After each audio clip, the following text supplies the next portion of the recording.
Ainda falando de Supremo, os ministros da Corte ficaram descontentes com a postura do governador de São Paulo, Tarcísio de Freitas, que participou do ato no Rio de Janeiro pela anistia. A avaliação feita é que Tarcísio é visto como uma pessoa de centro, mas que tem pesado nos gestos a Bolsonaro. Eu posso começar aqui antes de passar para vocês, Claro. porque tem muita coisa entalada aqui na minha garganta, vocês prestem bem atenção. Presta bem atenção, para eu não ser interpretado errado. O Tarcísio foi ao ato do Bolsonaro no Rio de Janeiro, no dia 16. Foi, estava lá. Os ministros não gostaram disso. Primeira coisa que eu acho estranho, por que os ministros estariam gostando de alguém que foi criado pelo Bolsonaro? Um político que foi forjado por Jair Bolsonaro. Que quebra de expectativa aconteceu para eles não terem gostado? Ele tinha algum acordo com esses ministros? Eu acho estranho, porque Tarcísio de Freitas é o Tarcísio de Freitas em razão de Jair Messias Bolsonaro. Então, para eles estarem descontentes com Tarcísio de Freitas,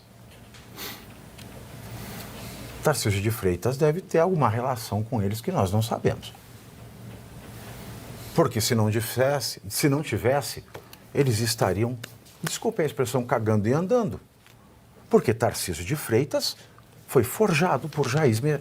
Forjado não no mau sentido, mas ele foi moldado, ele foi alçado a esse cargo tão prestigioso da política brasileira por Jair Messias Bolsonaro e por mais ninguém. Ele assumiu isso publicamente. Exatamente. Ele disse, se não fosse o Então, Bolsonaro, eu acho estranho. Carreira Eu gosto de ler direito. Eu acho estranho. Os ministros estão descontentes porque o Tarcísio foi um alto do Bolsonaro, ou eles sempre foram descontentes porque ele é uma extensão de Jair Messias Bolsonaro, ou ele fez algum acordo com esses ministros que agora estão descontentes. Ponto 1.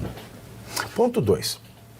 Ontem, a Vera Magalhães,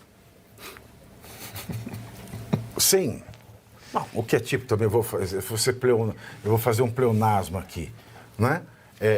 Numa nota muito da sem caráter, ela escreveu que o Celso Vilardi, advogado do Jair Bolsonaro, poderia, né, deixar o caso, abandonar o cliente, porque Jair Bolsonaro é insubordinado às orientações da defesa técnica. Eu fui levantar essa informação, fui falar com os advogados. Isso nunca aconteceu.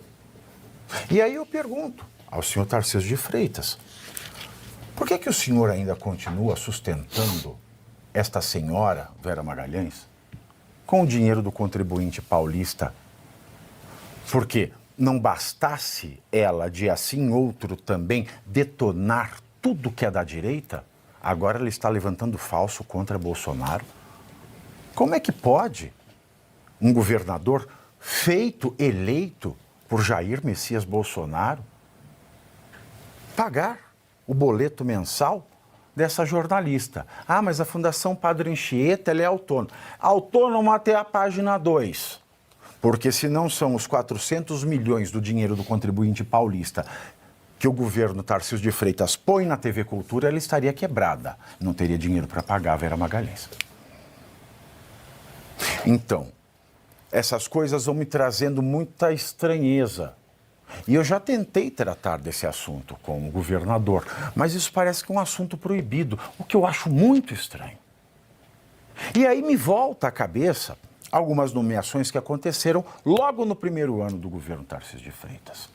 Nomeações para cargos jurídicos no estado de São Paulo.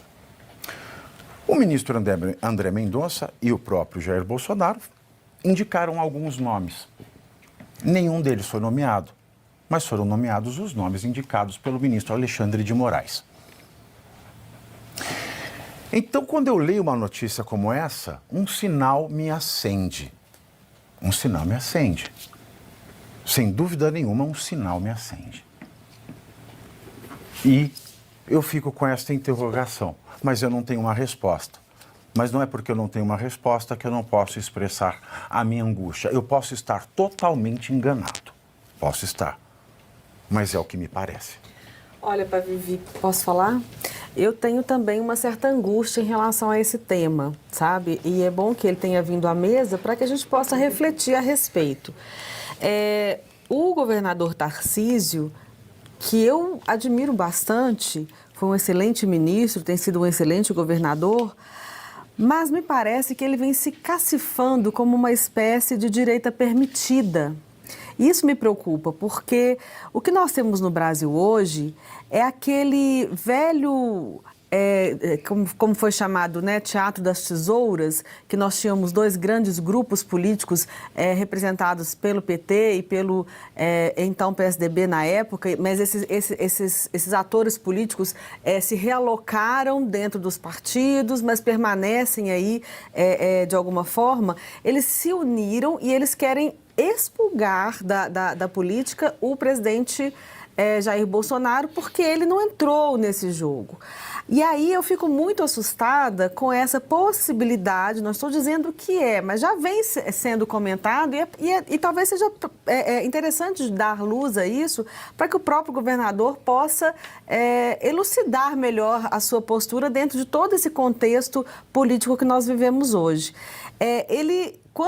Quando a gente vê que ele é considerado, segundo estas fontes, né, que são os próprios ministros e tal, para esse jornal, que ele é considerado como pessoa de centro e eles ficaram descontentes, realmente eles tinham alguma outra expectativa em relação a ele, isso é um pouco assustador para nós.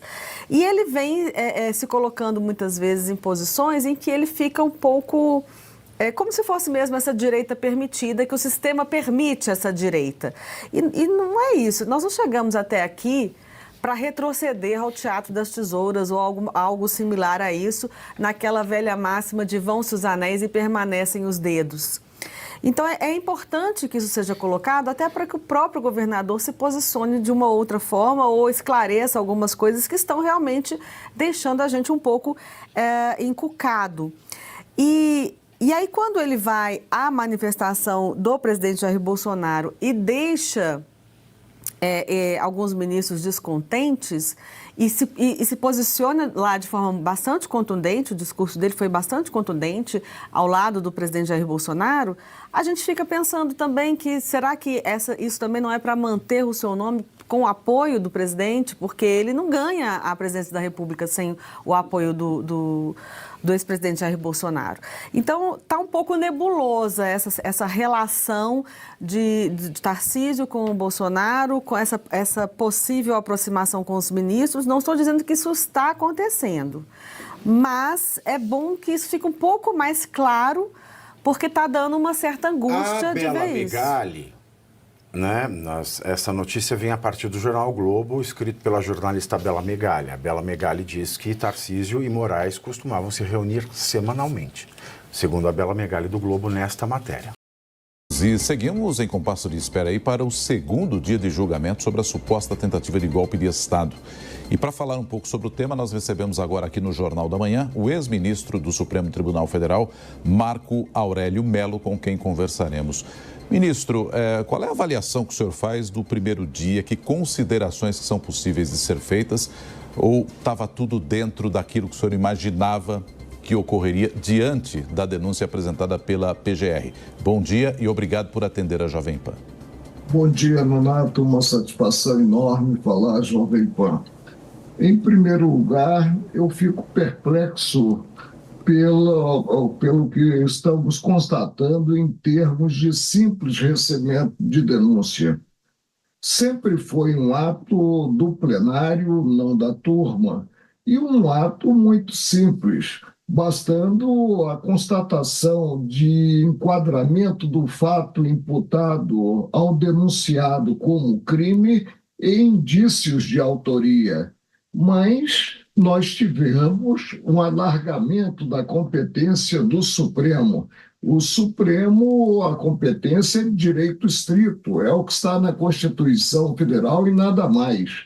Está se julgando, por exemplo, os arruaceiros de 8 de janeiro, e agora esses que estariam envolvidos aí numa tentativa de golpe.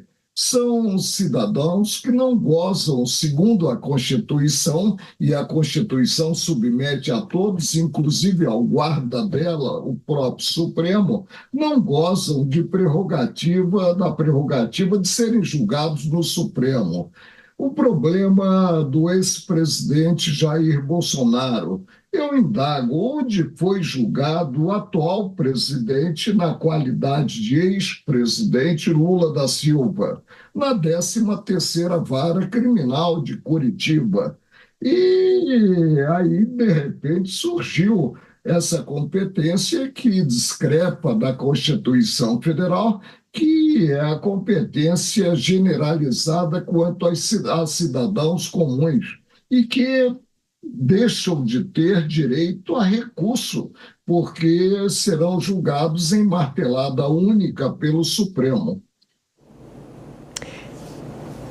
Ministro, a delação premiada de Mauro Cid, principalmente nesse primeiro dia, tem sido um ponto central, né, no caso. A maioria ali das defesas pediram, inclusive, a anulação da delação de Mauro Cid. Avalia, inclusive, que a delação tem problemas processuais, enfim. Na avaliação do senhor, de fato, essa delação tem algum problema? Inclusive, o ministro Luiz Fux também fez uma crítica em relação à quantidade de depoimentos que foi dada por Mauro Cid. A delação, ela deve ser tomada com muita reserva, porque o delator não visa colaborar com o judiciário. Quando ele parte para depoimento e começa a acusar terceiros, ele o faz para salvar a própria pele. No caso do Coronel Cid, nós chegamos a ter, se não me falha a memória, 9 depoimentos em termos de delação. Alguma coisa aí está errada e não podemos cogitar no Estado Democrático de Direito de pressão para alguém delatar terceiros.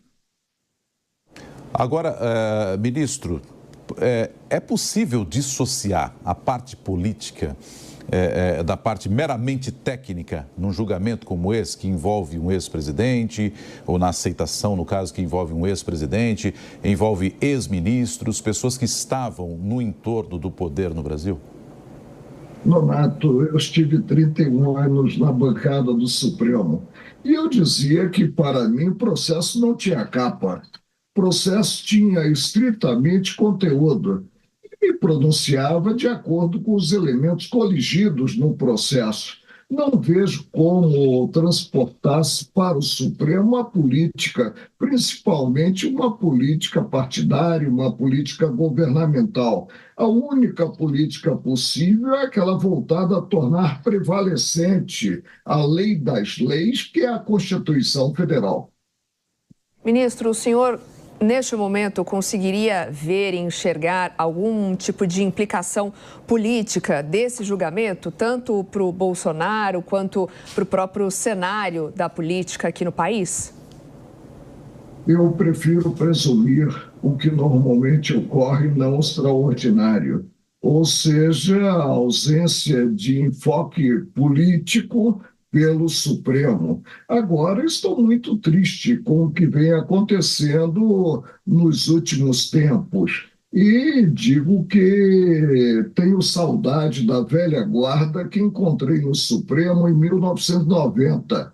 Mas o Supremo é a composição atual e nós temos que aguardar o pronunciamento e, depois do pronunciamento do Supremo, não se tem a quem recorrer.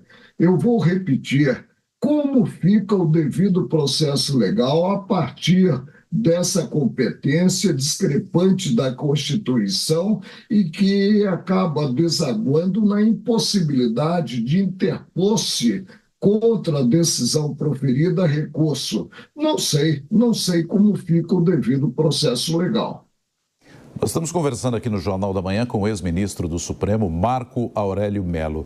Ministro, pelo andar da carruagem que a gente está conferindo e acompanhando de perto, a celeridade do caso, o senhor entende que será possível a gente ter uma definição disso até o final do ano, até para não invadir um ano que é sabidamente eleitoral em 2026?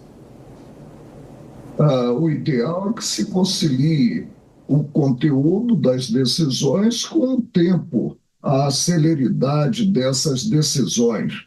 E nós tivemos uma modificação regimental em que se passou a julgar processo-crime no órgão fracionado, na turma. Em 31 anos que eu estive no Supremo, jamais houve julgamento de processo-crime em turma. O julgamento era procedido pelo plenário. Daí a colocação do ministro Luiz Fux, entendendo que o caso deveria estar no plenário e não na turma. Mas, paciência, julga-se hoje processo-crime, passada a pandemia. Durante a pandemia, muito bem, o tribunal não se reunia fisicamente. Julga-se hoje processo-crime até na denominada turma virtual, o que, para mim, é um descalabro. Ministro, para a gente encerrar a entrevista, queria uma leitura do senhor a respeito desse segundo dia, então, de julgamento. Na visão do senhor, a denúncia de fato será aceita? A tendência é essa. Se o fato narrado na peça primeira da ação penal pública que será instaurada configura crime e se há elementos mínimos indicadores de autoria, tem-se base para o recebimento da denúncia. Eu vou reafirmar, recebimento de denúncia sempre foi algo corriqueiro no Supremo, recebimento ou rejeição da denúncia. Ex-ministro do Supremo Tribunal Federal, Marco Aurélio Mello, conversando com o ouvinte aqui do Jornal da Manhã. Ministro, muito obrigado pela entrevista. Um ótimo dia aí para o senhor. Nonato e Soraya, é uma satisfação enorme dialogar com vocês, tentar esclarecer um pouco a sociedade. Obrigado. Aqueles que nos veem, o céu do Brasil está toldado. Está toldado o céu de Brasília. Hoje, o mundo recebe nada que seja novo para nós, senador Cleitinho. Mas o fechamento de um linchamento que vem há anos, há quase 7 anos, eu como testemunha ocular, dessa tentativa de desmerecer, derreter, linchando a cada 30 segundos um homem. Eu sei que eu estou nessa luta há muito tempo, lutando pelas mesmas pautas e falando as mesmas coisas, que esse homem chamado Jair Messias Bolsonaro, quando cheguei na Câmara Federal, ele lá já estava, e tive pouco relacionamento porque fui presidir a CPI do narcotráfico, e como ela durou muitos anos, e ia até as madrugadas, os depoimentos, quando CPI era CPI. A partir dali, ao chegar nessa casa, o estreitamento, e não conheço ninguém, e que é fruto. Tem gente que não acredita e não gosta, e quem sabe tem chateação por isso ou inveja, que foi alçado à presidência da República, e isso feriu suscetibilidades. E Jair Messias Bolsonaro começou uma perseguição sobre este homem, e um linchamento, numa tentativa de tirá-lo do jogo político a todo momento. O que está acontecendo no Brasil hoje, senador Potinho? Nesse momento, esse fechamento do Supremo, que nós já sabíamos onde ia acontecer, é culpa dessa casa.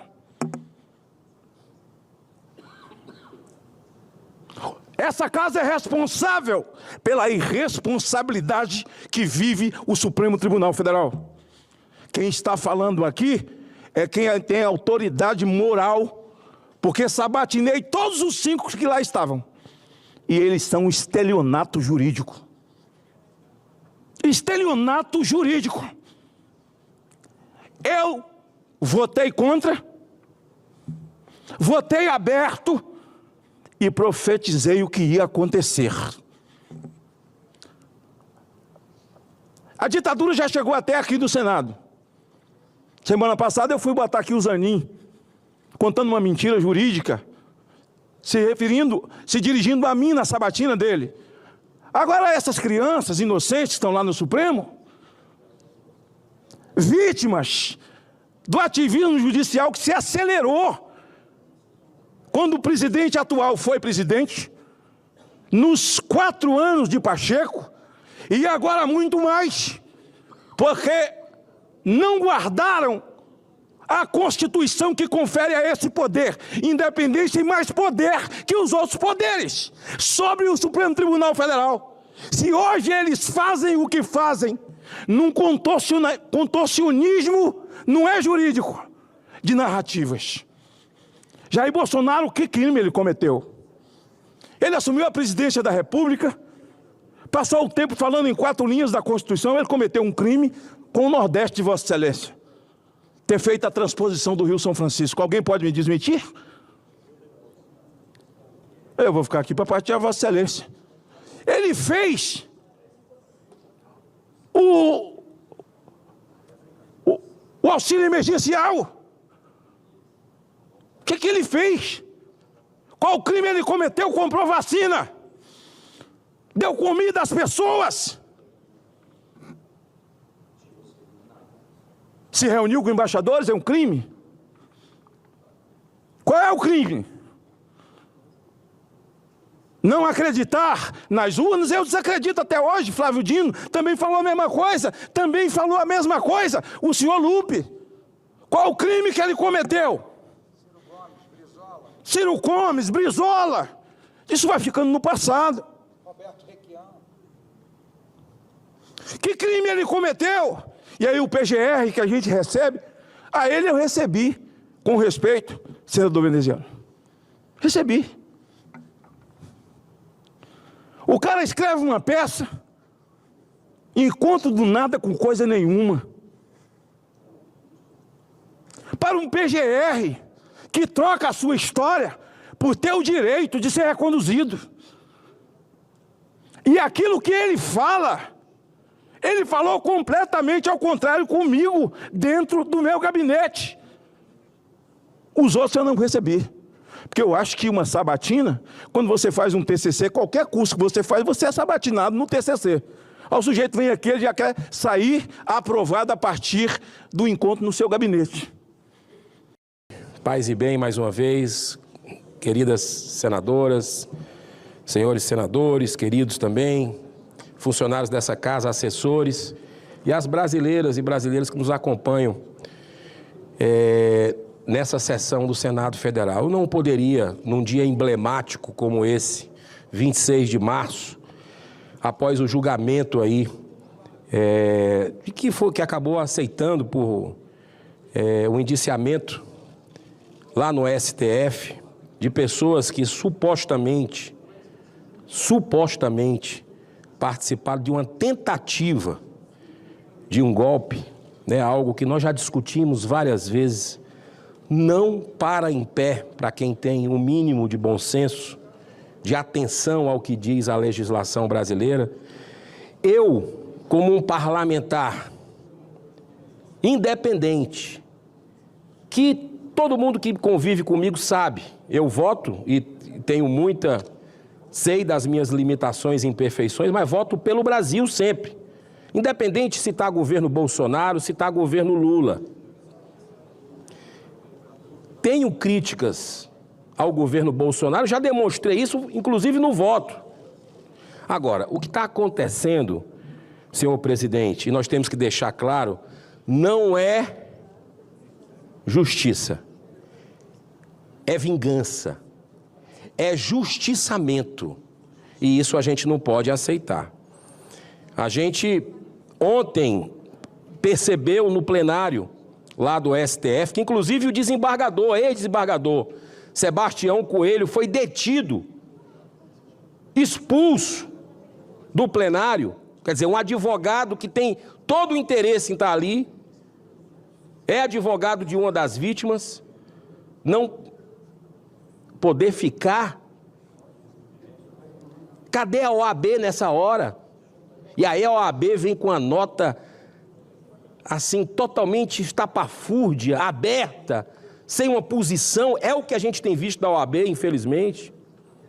A gente perceber advogados ali, dos agora considerados réus, nesse teatro que está sendo feito, ao arrepio da lei, num tribunal político que é o STF, escancaradamente, com lado, alguns ministros, inclusive um que dizia que o ex-presidente é o próprio demônio.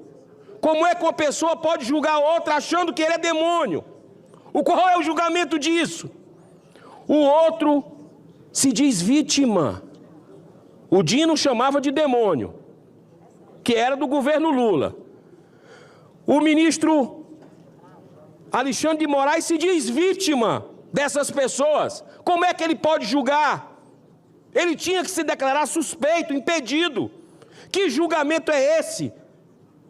E aí vem também o Zanin, ministro Zanin, advogado pessoal do Lula, que dia sim, dia não, fala impropérios contra o ex-presidente da República. Olha, eu não estou querendo independente de quem gosta e quem não gosta, eu estou falando isso como um político independente. Repito, de um partido independente, que não é o partido do ex-presidente. Mas está errado. As pessoas de bem precisam se levantar com essa injustiça.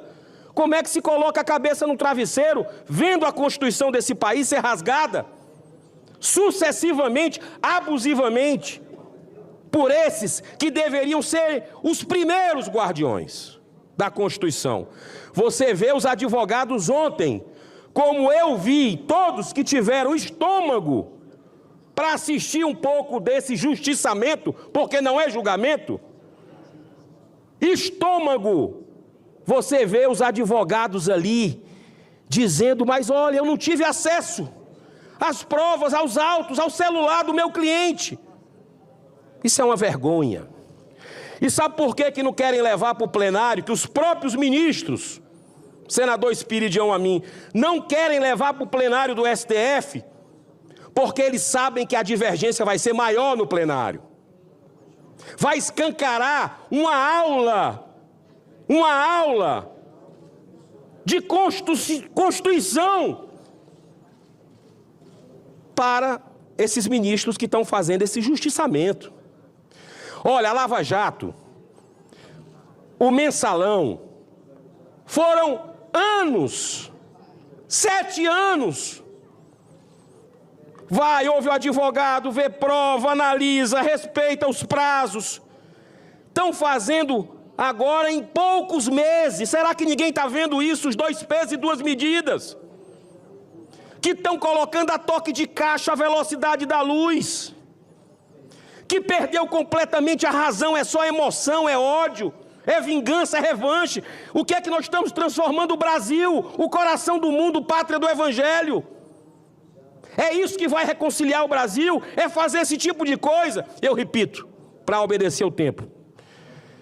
O grande responsável por tudo isso que está acontecendo no Brasil somos nós, senadores da República, eu me incluo. Somos nós que em mais de 200 milhões de brasileiros, nós temos a honra de estarmos aqui, nesse momento da história exato, 81 apenas de nós, e que estamos deixando isso acontecer, que vai respingar nos filhos, nos netos, nas futuras gerações, que vão nos cobrar, porque o tempo é o senhor da razão. Em pouco tempo, porque diferente do julgamento do Lula, do julgamento do Mensalão, do Petrolão, que teve prazo obedecido, que teve prova robusta, esse não tem nada. 0.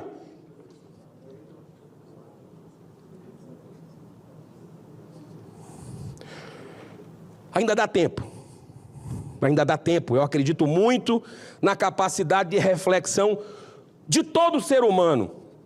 E principalmente meus colegas, que eu conheço e vejo virtude em todos. E aprendo com todos. mesmo tendo divergências de ideias, mas são seres humanos. Eu acredito num sentimento, não pode estar correto. Não pode estar correto a gente ver uma pessoa ser condenada com 2 ministros que já votaram a 14 anos de prisão e 30 milhões de reais. Uma mulher, mãe de 2 filhos pequenos, porque pichou, perdeu o mané. Uma frase do ministro-presidente que está lá. É sinal demais que nós estamos com esse país de cabeça para baixo, que perderam a noção, que estão acabando com a nossa nação. É o que nós temos, essa nação. O país que tem tudo para estar no topo do mundo é o Brasil. Acabaram com a segurança jurídica desse país. Voltou o sentimento de impunidade, porque estão liberando traficante corrupto todo dia, mas estão perseguindo quem cumpriu a lei, como Deltan Dallagnol, como tantos outros juízes, desembargadores que cumpriram do TRF, no caso da Lava Jato. Estão acabando com o nosso país, mas eu acredito muito que ainda dá tempo. Não mais do bicentenário, não mais nos 200 anos do Senado, porque nós perdemos o time, mas ainda dá tempo. Nos 201 anos do Senado, a gente cumpriu o nosso papel, fazendo o que cabe a nós. Tirar da gaveta um dos mais de 60 pedidos de impeachment.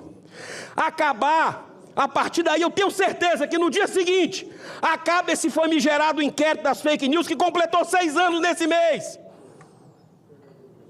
Uma coisa completamente estapafúrdia, que os alunos de direito do primeiro semestre, segundo semestre, ficam olhando e dizendo o que é que eu vim fazer de direito, se esses caras que escreveram livros, que estão no Supremo, me dão sinal invertido o tempo todo. Subo a essa tribuna com o peso da responsabilidade e a firmeza da consciência tranquila. Hoje, o que está em jogo vai além da figura de um homem. O que se discute aqui é a integridade das instituições, o respeito ao devido processo legal e, acima de tudo, a verdade. Fala-se em aceitação da denúncia contra o ex-presidente Jair Bolsonaro. Hoje, o Supremo aceitou a denúncia contra ele. Mas o que temos de fato, senhoras e senhores? Temos um processo recheado de narrativas políticas, suposições e ilações. Temos uma denúncia frágil, construída sob alicerces instáveis, onde o que menos importa parece ser a verdade dos fatos. Querem transformar divergências em crime. Querem criminalizar a opinião de um presidente que, com coragem, ousou enfrentar o sistema, questionar os poderosos e defender valores que milhões de brasileiros compartilham: Deus, pátria, família e liberdade. A narrativa construída, senadora Damares, tenta pintar Bolsonaro como uma ameaça à democracia. Mas vamos aos fatos. Durante todo o seu mandato, nenhuma instituição foi fechada. Nenhum ministro do Supremo Tribunal Federal foi destituído. Nenhuma eleição foi cancelada. Ao contrário, o que se viu foi um presidente acuado. Um presidente acuado. Cercado em suas prerrogativas, atacado sistematicamente por aqueles que deveriam zelar pela harmonia entre os poderes. Meus senhores e minhas senhoras, o que se apresenta aqui como prova são, em sua maioria, recortes, vídeos, interpretações forçadas de discursos, depoimentos contraditórios e delações premiadas feitas por investigados buscando salvar a própria pele. Aliás, uma delação feita num ambiente, repito, de tortura psicológica, de ameaças. E a pergunta que não quer calar é: onde estão as provas cabais? Onde estão as evidências? Porque se querem condenar, que apontem as provas, que apontem as evidências, que se respeite o devido processo legal. Não há outro caminho para se chegar a um resultado que esteja dentro dos limites do Estado do Direito, que não seja o respeito às regras. Onde está o ato concreto, direto, que comprove, eu não vou dizer a prática, que comprove, senador Magno Malta, a intenção do golpe? Eu não vou falar de golpe, não vou falar de tentativa. Onde estão as evidências, as provas que demonstrem de forma cabal, de forma inequívoca, a intenção de se praticar um golpe no Brasil? À luz das evidências, à luz das provas, não existe. Não existe. O ex-presidente participou de uma reunião? Sim, participou. Aliás, mais de uma. Manifestou desconfiança sobre o processo eleitoral? Sim, também. E repete nas entrevistas que faz. Exercitou sua liberdade de expressão e sua prerrogativa como chefe de Estado de discutir segurança institucional? Também o fez. Mas isso, senhores e senhoras, meus colegas senadores, senadoras, isso não é crime? Isso é acobertado pela Constituição Federal? É a política. É a política. Pura e simplesmente a política. Traduzindo mais detalhadamente, é a democracia na sua essência. Sem liberdade não há democracia. Sem manifestação do pensamento plural, livre, não há democracia. O ex-presidente, portanto, é um brasileiro com seus direitos válidos até pouco tempo, porque agora parece estarmos diante de um ambiente de relativização de direitos para alguns. Para alguns. O que estão tentando fazer é um julgamento de ideias, não de condutas, não de crimes, julgamento de ideias. Querem condenar Bolsonaro não por atos criminosos, mas por representar uma visão de Brasil que não se curva à vontade da velha política, do globalismo e dos interesses escusos que parasitam o Estado brasileiro. E aqui eu falo ao povo brasileiro com muita convicção: não se deixe enganar, este processo é político, o julgamento é político, senador Jaime Bagatoli. Não se trata de um julgamento com base em provas e em evidências, é um julgamento político. Essa denúncia é uma tentativa clara de inviabilizar a participação de Bolsonaro no processo eleitoral. Aliás, nós já vimos isso em outras partes do mundo, do globo terrestre. Comparar o Brasil com a Venezuela é difícil. Mas o que nós vimos recentemente, senador Girão, na Venezuela, o que aconteceu lá se repete aqui. Se repete aqui. A trajetória é a mesma.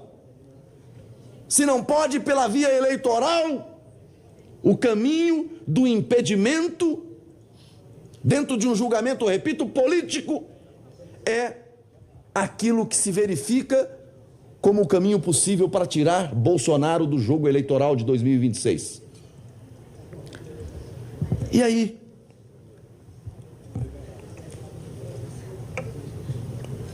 Eu repito com muita tranquilidade, esse é o jogo, esse é o cenário. É preciso lembrar que o mesmo sistema que hoje tenta destruir Bolsonaro é o que se calou diante dos escândalos bilionários envolvendo governos anteriores. Quantas denúncias foram arquivadas condenados, descondenados, presos liberados, delações anuladas, até o dinheiro que se recuperou daqueles criminosos que confessaram, agora começam a cogitar a devolução, talvez tenha até pedido de desculpa. Esse é o Brasil. Esse é o sistema em movimento. Por muito menos se anulou, eu disse que ontem e repito hoje, por muito menos se anulou a Operação Lava Jato e todas as condenações derivadas daquele processo, por vícios processuais, por violação do devido processo legal. Mas o que valeu lá para socorrer criminosos contumazes e confessos não serve para Bolsonaro nesse momento, porque o julgamento é político. Porque o julgamento é político. Quantos réus, repito, foram absolvidos por falta de provas? Ou pior, senador Cleitinho, porque diziam, não, essa prova ela foi obtida de maneira que não é a mais adequada. Apartamento cheio de dinheiro, dinheiro em mala, dinheiro no exterior. É isso, até na cueca. Os processos foram anulados. Aqui, um julgamento célere. É só comparar o tempo de duração do processo do mensalão lá atrás com o processo do Bolsonaro agora. Alguém que é condenado por fake news, acusado por fake news, acusado por vandalismo, aliás, apelidaram o vandalismo de tentativa de golpe, de tentativa de abolição violenta da democracia. Vandalismo, mas com outro apelido. E vandalismo com a pena de 17 anos de cadeia. Débora, a moça do batom. 30 milhões. A moça do batom, que cometeu um erro de escrever no monumento. Eu vou encerrar o meu discurso nesse dia, mas não vou encerrar a minha fala, a minha pronúncia, a minha indignação, que vai me trazer a essa tribuna por quantas vezes forem necessárias, para poder bradar ao Brasil que o Brasil precisa de justiça e não de vingança. O Brasil precisa de voltar ao tempo do respeito à Constituição Federal, ao devido processo legal. Nós precisamos, repito, de justiça e não de vingança, e, sobretudo, vingança seletiva. Contra a interferência do STF no Legislativo, a líder da minoria na Câmara dos Deputados, Caroline Detoni, subiu o tom e deu o recado. Vamos obstruir tudo. Assunto para a nossa querida repórter Sara Pérez, que vai trazer aqui as informações do caso. Boa tarde, Sara. A gente sabe que a Carol Detoni fez um excelente trabalho na CCJ, tem esse perfil bastante combativo de defender as ideias e as pautas da direita. E está aí mais uma fala dela em relação aí a todo esse cenário que está envolvendo também o ex-presidente Jair Bolsonaro. Boa tarde, Geisiane. Boa tarde a toda a nossa audiência. É isso mesmo, né? Como você mesma pontuou, Carol Detoni é um nome grande dentro do PL, um nome muito grande dentro da oposição. Inclusive, né, Geisiane, ela é cotada aí para ser o nome do PL, né, a concorrer ao Senado Federal em 2026.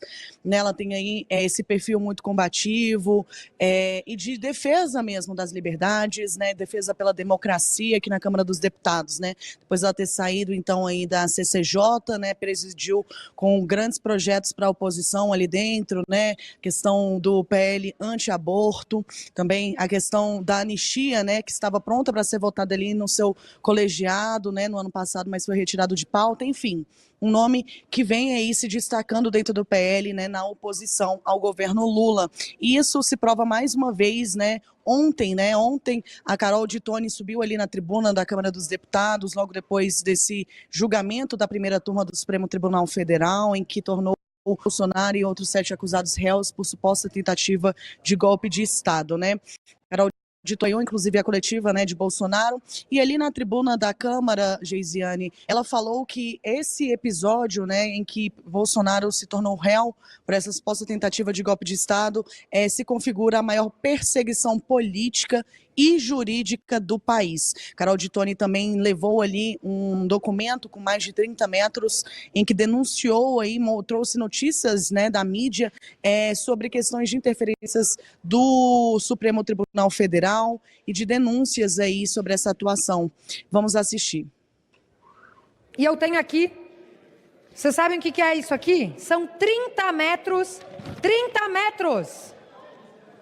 de denúncias feitas pela própria mídia, de abusos e violações de liberdades individuais. Isso aqui é mídia, isso aqui são 270 fatos, mais de 270 fatos de denúncias feitas pela própria mídia, de violações às liberdades individuais nos últimos anos por parte do Supremo Tribunal Federal. Por isso, a anistia já, em favor da Débora, em favor de todos os inocentes, presos políticos no Brasil, porque há sim, presos políticos no Brasil, pessoas inocentes que estão pagando por esses abusos de autoridade vindo da Suprema Corte.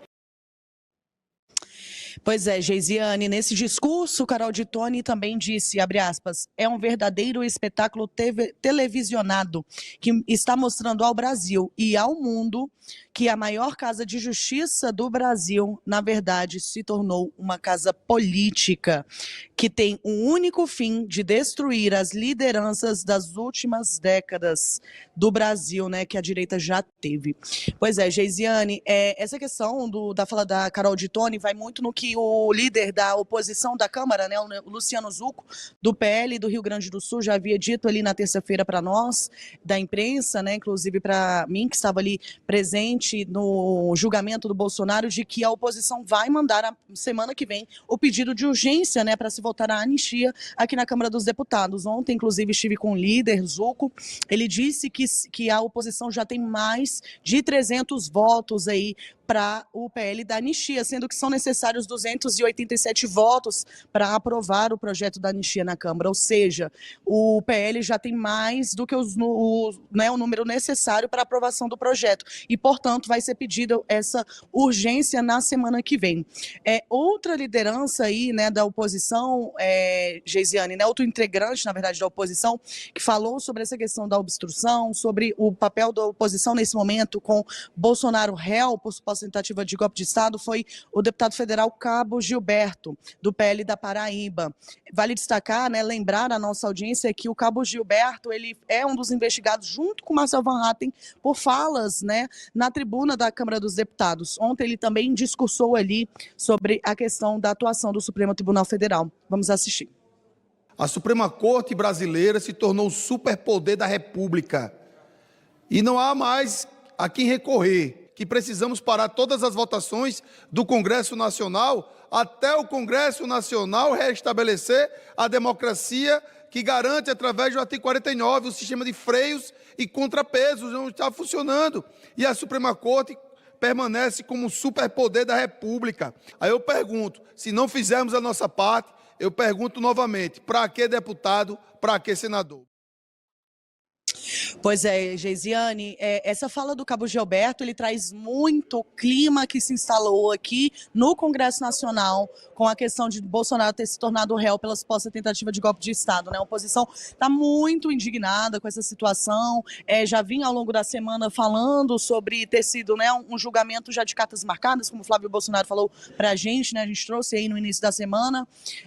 Então, esse é o papel que a oposição vai seguir nesse momento de obstrução dos projetos na casa, protocolando a anistia e pressionando tanto o Hugo Mota, presidente da Câmara dos Deputados, quanto Davi Alcolumbre, presidente do Senado Federal, para que se tome um posicionamento diferente diante dessa situação com o Supremo Tribunal Federal, né? A oposição diz que a Suprema Corte ela tem atuado muito interferindo tanto no poder legislativo quanto às vezes também no poder executivo, né? E cobra então o posicionamento dos presidentes da casa.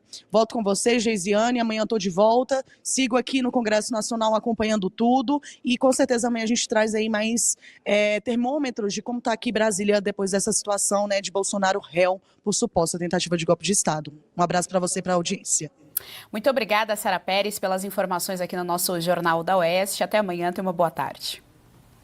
Jorge Serrão tá aí, Carol Detoni deixou muito claro a respeito da obstrução. Durante aqui a semana nós também recebemos outros deputados federais da oposição que também conversaram conosco falando a respeito da obstrução na Câmara. A gente sabe que é prerrogativa do Senado, mas é importantíssima essa ação dos deputados federais da oposição e vale só pontuar aqui para nossa audiência, relembrar mais uma vez que o projeto da anistia ainda não está ali na urgência, porque Hugo Mota está no Japão com o presidente Lula. Então, ele está na comissão, Davi Alcolumbre, Arthur Lira, Rodrigo Pacheco, todos eles estão viajando, estão no Japão na comitiva do presidente Lula e, por isso, está temporariamente parado. A oposição está aí aguardando, mas para agir dentro, evidentemente, da Constituição, para colocar aí em pauta o projeto da anistia, Jorge Serrão. Lembrança importante, Geisiane, porque a gente pensava que estar no Japão ainda significava estar no planeta Terra. Que a gente tem a impressão que os presidentes das nossas casas legislativas estão em outro planeta, não estão por aqui, ou estão muito longe do que deveria ser a realidade de Brasília, de uma missão parlamentar de estabelecer o reequilíbrio entre os poderes, de impedir que um poder tenha mais força ou hegemonia que o outro. A supremocracia não combina com a democracia. Nada disso poderia estar ocorrendo no Brasil. É profundamente lamentável, deplorável, vergonhoso que a gente tem aí uma lista de 30 metros de comprimento para revelar denúncias contra um Supremo Tribunal Federal, que é o guardião da Constituição e que estaria aí praticando exatamente o contrário da sua missão fundamental. Então, isso tem que ser revisto, isso é fonte para que o próprio Supremo Tribunal Federal, cada um de seus integrantes, façam uma revisão, um reexame de consciência sobre a atuação deles e o quanto isso está prejudicando o Brasil.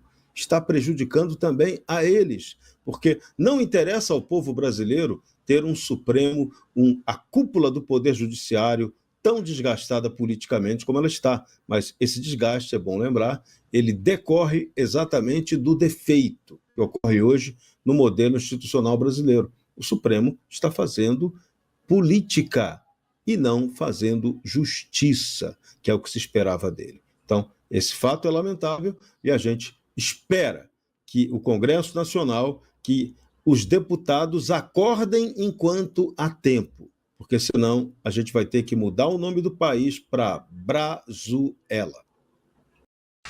Duas falas nos assustaram muito. Falas que mostram uma personalidade narcisista, autoritária e que realmente levanta suspeitas da plena capacidade cognitiva e sanidade mental desses dois ministros do STF. Falas que realmente assustaram o povo brasileiro. Uma foi do Alexandre de Moraes ontem, quando ele simplesmente fala que pessoas que recortam trechos de falas são milícias digitais. Algo que a imprensa faz, que todos fazem, mas ele diz que quem faz isso é milícia digital. Olha aqui. Nós sabemos que as milícias digitais continuam atuando, inclusive durante esse julgamento, tentando pegar trechos para montar, porque a especialidade dessas milícias digitais é a especialidade na distribuição, na produção e distribuição de fake news para a tentativa de intimidar o Poder Judiciário. Não perceberam que se até agora não intimidaram o Poder Judiciário, não vão intimidar o Poder Judiciário. Eu não vejo como uma tentativa de intimidar o Poder Judiciário, mas só para mostrar para o Brasil o que virou o Poder Judiciário. Não é à toa que o STF hoje tem apenas 12% de confiança do povo brasileiro. Mas não são só recortes, não. São as decisões, são as falas, né? Mas essa daqui, essa aqui do Flávio Dino hoje é assim, é impressionante que uma pessoa que ocupa a mais alta corte do país tenha a capacidade de falar tamanha besteira. Essa daqui realmente deixou muita gente preocupada. Lembro que muitos dos participantes eram policiais. Aqui ele está tentando explicar, só para contextualizar, por que foi uma tentativa de abolição do Estado Democrático com violência armada. Não tinha armas. Para começar a história, entre as pessoas que foram presas lá no ato do 8 de janeiro, ninguém tinha armas. Mesmo porque para passar pela parte da polícia lá tinha que fazer uma vistoria. Ninguém tinha armas, mas agora ele está tentando justificar o porquê que tem que colocar na denúncia a questão de ter armas. Dos participantes eram policiais e membros das Forças Armadas. E estes, não há dúvida, esses só andam armados. Eu não conheço um que não ande armado, seja os da ativa quanto os já reformados. Todos andam armados. A prova dele é a convicção que ele tem de que todos andam armados. Há alguns que são mais apaixonados pelas suas armas do que pelos seus cônjuges. Ele falou isso. Sim, ele falou que tem gente que é mais apaixonada na sua arma do que na sua esposa. Ele disse isso. Dormem com as armas debaixo do travesseiro. Dormem com as armas na cama. Dormem com as armas ao lado da mesa de cabeceira. Aqui ele deu uma travada porque ele não queria usar uma palavra que chama criado mudo. Porque no mundo da esquerda, falar criado mudo é de alguma forma de racismo. Então ele teve que achar algum outro termo para explicar aquela mesinha que fica do lado da cama, na cabeceira, que todos nós conhecemos como criado mudo, mas a esquerda quer proibir você de falar essa palavra. E aí ele viu que ia falar, teve que arrumar outra. Transportam para onde vão. Eu fui governador de um estado, fui ministro da Justiça, essa é a realidade. Então, se havia, como de fato havia, inequivocamente, no conjunto de atos, a presença de integrantes das forças policiais e das Forças Armadas, não há dúvida, estavam armados. Pronto, é a prova cabal.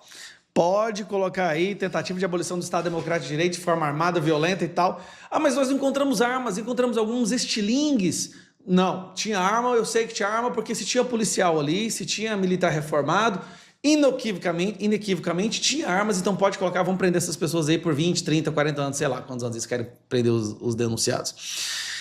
É isso que virou, gente, meu Deus do céu, meu Deus do céu. Um fala que fazer recortes é ser milícia digital, o outro fala que todo policial e militar anda armado, não importa a situação sempre, e ama as armas, e alguns amam as armas mais do que as suas esposas. Lembrando, 2 juízes que agora estão julgando o Bolsonaro. Esse disse que Bolsonaro é o demônio, e esse daqui, há 5 anos, está tentando prender o Bolsonaro. De qualquer forma, não importa o que seja preciso. Não importa se ele tem que favorecer um lado do...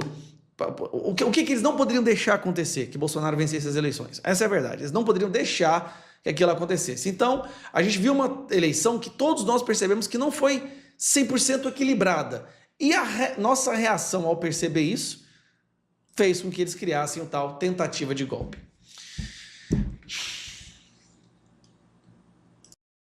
Bom, nós vamos seguindo aqui com o nosso jornal e agora a gente vai falar Donald Trump, hein? Segundo o ministro Alexandre de Moraes, Donald Trump elogiou o sistema das urnas eletrônicas do Brasil.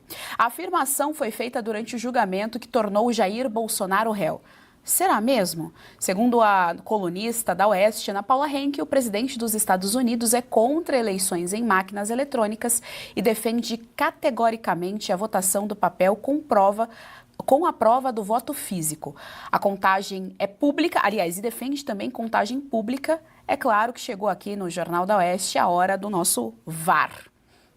These machines, they got something going. So paper ballots, and paper is very sophisticated today. Paper, it's called watermark. It's impossible to copy, impossible to cheat. It's actually hard to believe that a piece of paper is highly sophisticated.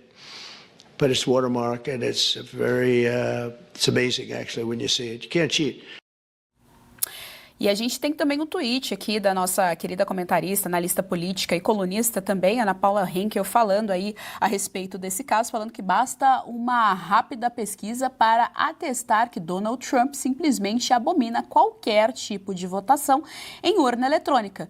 Isso é um dos pontos mais conhecidos de suas declarações. É um trecho aí do tweet da Ana Paula Henkel, ou seja, Diego Tavares, o Alexandre de Moraes, que quase diariamente acusa todo mundo que discorda das ações completamente autoritárias dele de desinformação, de fake news, e quer colocar inquérito, quer acionar a Federal, a Polícia Federal, o MP, enfim, todo mundo, PGR, tá aí, cometeu a chamada fake news que ele mesmo tanto fala.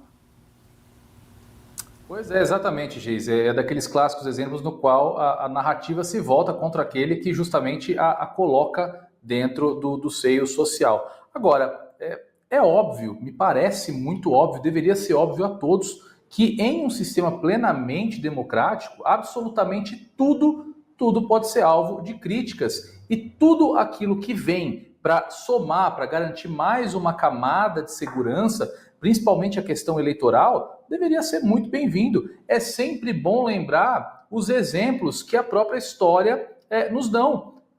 O que aconteceu na Venezuela, por exemplo, só foi possível se apurar que ali ocorreu um golpe nas eleições em razão das atas que foram mantidas pelos opositores ao regime ditatorial de Nicolás Maduro. Qual seria o problema de nós mantermos as urnas eletrônicas e termos mais uma etapa do processo, mais uma redundância, mais uma camada de segurança para que nós fôssemos uma democracia ainda mais plena, para que nós tivéssemos um sistema eleitoral ainda mais rígido? Ora, as desculpas quando o voto impresso foi proposto, quando o voto impresso estava sendo debatido, inclusive foi algo que pautou o debate político na sociedade por muito tempo, as desculpas eram orçamento, era logística, enfim, era uma série de coisas que deixava muito claro que, na verdade, o voto impresso não interessava àqueles que se encontravam no poder na ocasião, a pelo menos parcela daqueles que se encontravam no poder na ocasião. Então, a fala de Donald Trump nesse sentido é muito emblemática. Afinal de contas, a democracia norte-americana é uma democracia plena e, como tem uma democracia plena, eles prezam por toda a camada adicional de segurança em todos os processos que mantém essa democracia. Então, mais uma vez aí, desmantelada o jornalismo aqui da Revista Oeste. Jorge Serrão, olha só, o Loirão chegou e o Alexandre de Moraes está ali com o nome dele na boca. Pois é, agora o triste é que o Lourão chega e a maioria do Congresso Nacional Brasileiro não se toca, que deveria ser uma prioridade nacional o debate sobre contagem pública de voto no Brasil. Vejam, toda essa confusão em torno do 8 de janeiro, ela é causada porque houve uma desconfiança, justa ou não, sobre o processo eleitoral. E processo eleitoral, que é um mecanismo de escolha, não pode deixar dúvidas. A nossa Constituição só valida contagem pública de voto. Você precisa ter o princípio do sufrágio universal valendo. E quando você tem a contagem do voto feita num sistema fechado de computador, não é que ela tenha ilegalidade,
Bom, nós vamos seguindo aqui com o nosso jornal e agora a gente vai falar Donald Trump, hein? Segundo o ministro Alexandre de Moraes.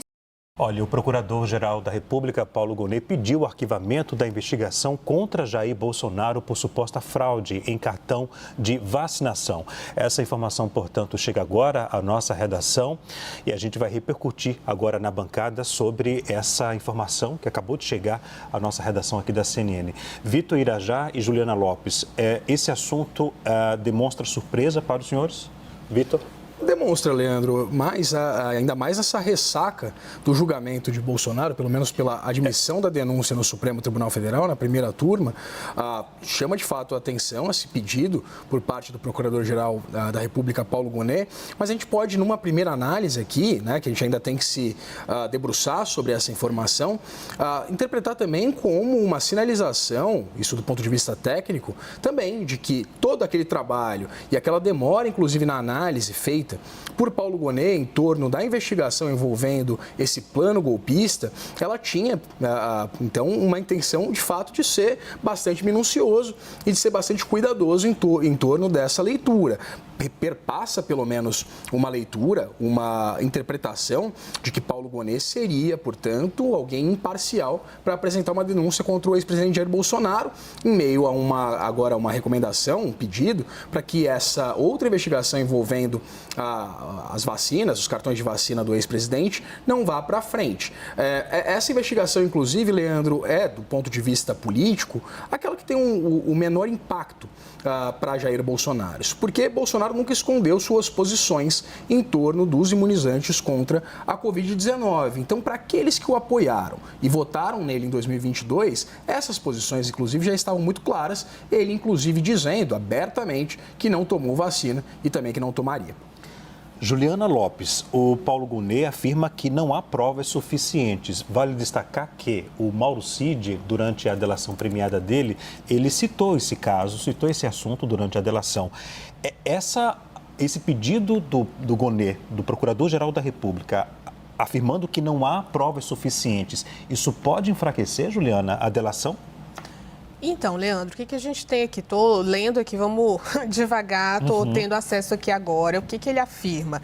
Que há ausência de elementos que justifiquem a responsabilização do ex-presidente Jair Messias Bolsonaro e também de Gutenberg Reis de Oliveira, que também estava envolvido pelos crimes de inserção de dados. Ou seja, o que ele está falando?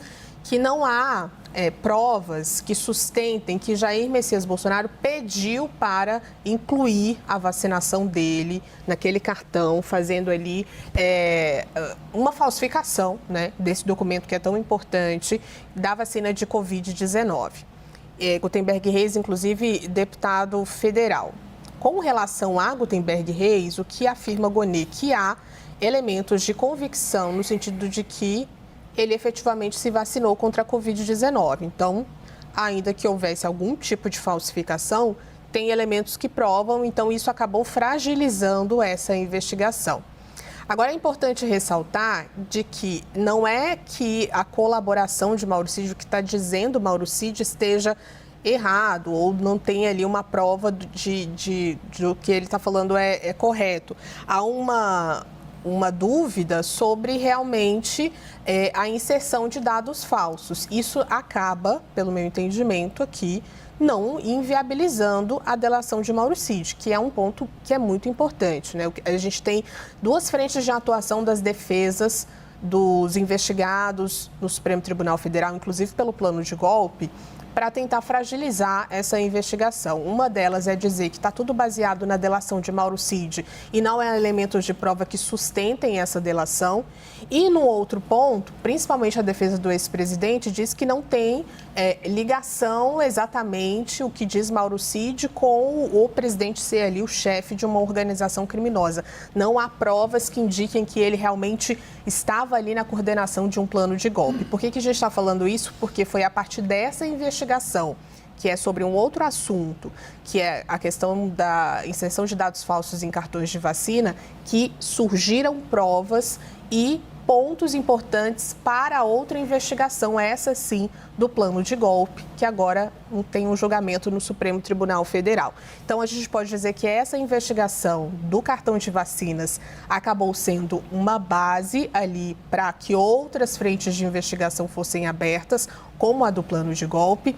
E isso é um ponto, Leandro, que é bastante interessante, né? Porque a partir do momento que se arquiva essa investigação do cartão de vacinas, acaba abrindo um caminho para que as defesas questionem aquela questão da pesca probatória, né? Da pesca olha, isso mesmo, desculpa interrompê-la, Jô. Nesse parecer da PGR, o procurador deixa bem claro, o colaborador Mauro Cid afirmou que ele arquitetara inserção e que agira a mando de Jair Bolsonaro.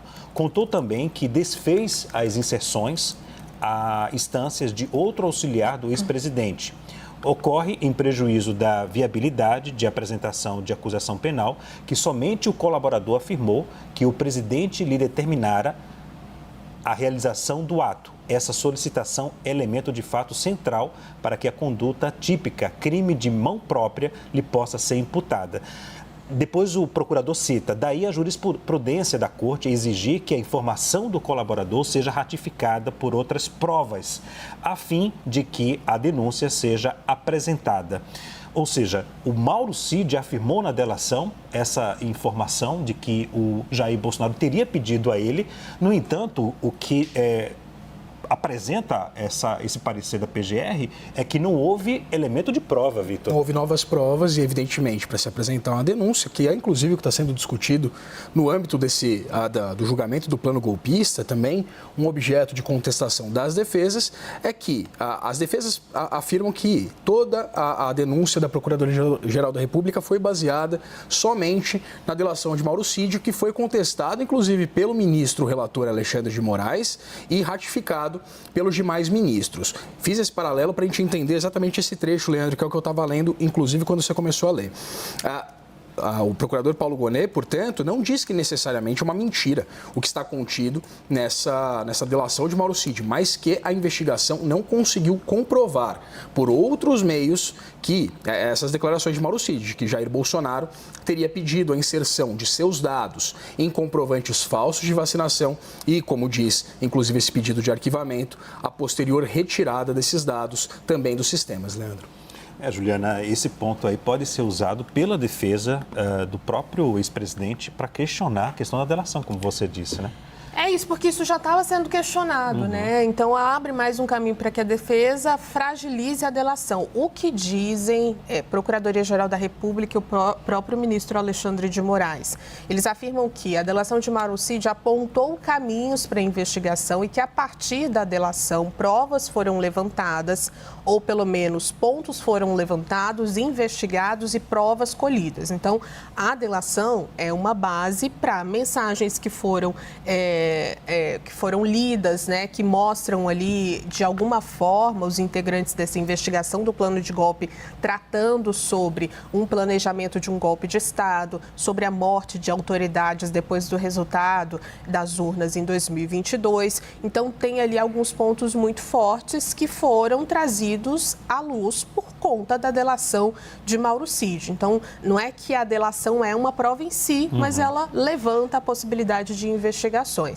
Agora, quando se há uma contradição em relação ao que ele disse e uma investigação que foi o que deu o pano de fundo para tudo, né, a base para tudo, há um caminho, acredito eu, que de questionamento das defesas que já tentam fragilizar essa delação há bastante tempo, desde que, inclusive, esses pontos vieram à tona, e foi justamente em meio a muitos questionamentos sobre a delação que o sigilo dela foi levantado e a gente conseguiu ter acesso ali a alguns detalhes do que disse o ex-ajudante de ordens do ex-presidente Jair Bolsonaro.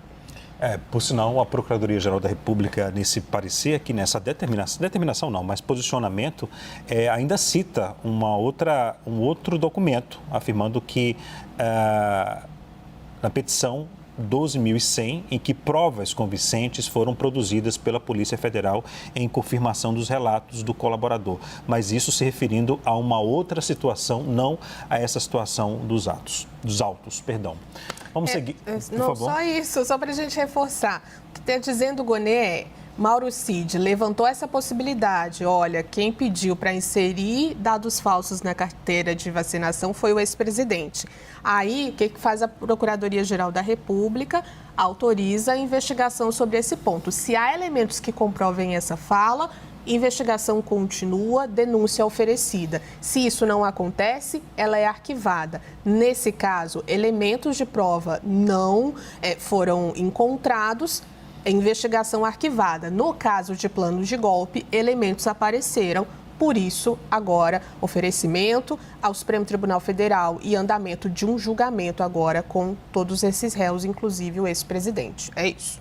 Qualquer outra informação sobre esse assunto a gente pode retomar aqui no Arena.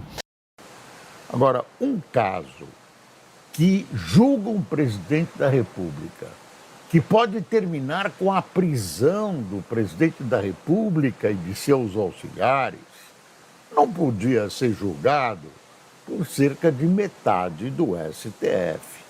Tinha que ser um julgamento de plenário, você não acha? Plenário inteiro, os 11 ministros. Não, pegaram 5 ministros, então estão faltando praticamente a metade do tribunal, 6 ministros, e apenas eles estão julgando. Eu acho que o fato requeria, pela gravidade, que todos os ministros que compõem esse tribunal, o STF, votassem, mostrassem as suas razões de voto, etc, etc. Acho que fica muito restrito a um grupo, né? Apenas uma turma, que é a primeira turma do tribunal, que acabou determinando que o presidente seria processado. Outra coisa, e aí o Bolsonaro reclama, é a celeridade, a rapidez do processo. Não é uma rapidez que a gente está acostumado a ver na justiça brasileira. O processo está uma velocidade meteórica, rápido, né? Os entraves burocráticos são superados rapidamente, e o Bolsonaro estranha isso. E diz o seguinte, olha, eles não querem que o tempo permita que eu seja candidato. Vão tentar me condenar, e eu vou dizer crucificar, rapidamente, para evitar que ele seja candidato. E é verdade. O processo está sendo rapidamente movimentado. E eu acho não, está nos jornais, né, que o motivo é esse, evitar que o Bolsonaro seja candidato. Muito provavelmente, nesse instante, ele é um candidato que tem potencial para derrubar o presidente Lula, que é candidato à reeleição. Por enquanto, é candidato à reeleição. Então, isso está colocado para você pensar. Também não vai adiantar nada, mas são dúvidas colocadas. Eu não vou entrar na discussão se ele é culpado ou não, essa é uma discussão de caráter jurídico, mas eu quero acrescentar mais uma coisa. Há uma má vontade contra o presidente. E o Carlos Andreasa, no seu artigo hoje, tem um título muito sugestivo. O título é mais ou menos assim, debaixo de uma toga também bate um coração. Debaixo de uma toga também bate um coração. E esses corações todos, boa parte do Supremo, batem esses corações contra Bolsonaro. Existe uma predisposição em relação ao Bolsonaro, uma predisposição de condená-lo. Também, mais uma coisa para a gente meditar. Quais são as alternativas que o ex-presidente tem agora?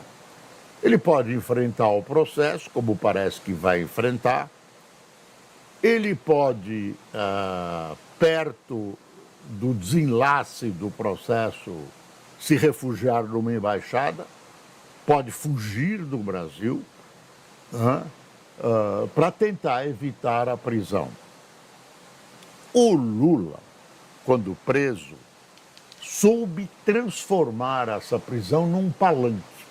Ele foi preso, sofreu, ficou numa cela, por mais confortável que fosse a cela, era uma cela pequena, né? Ele estava preso, mas ele ficou recebendo visitas, ficou despachando, ficou dando ordens, comandando o PT, etc, etc.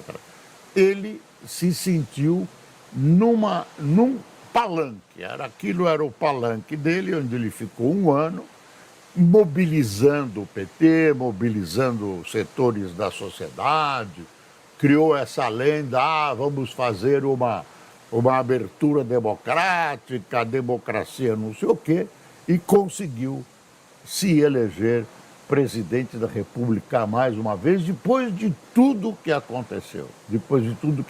E ainda inventou uma narrativa de que ele foi absolvido, de que ele foi considerado inocente, o que não é verdade, que o fato é que o processo foi anulado por falhas formais, mas nenhum processo dos que corriam contra o ex-presidente, o atual presidente, chegou ao seu desenlace e o considerou inocente. Nada disso.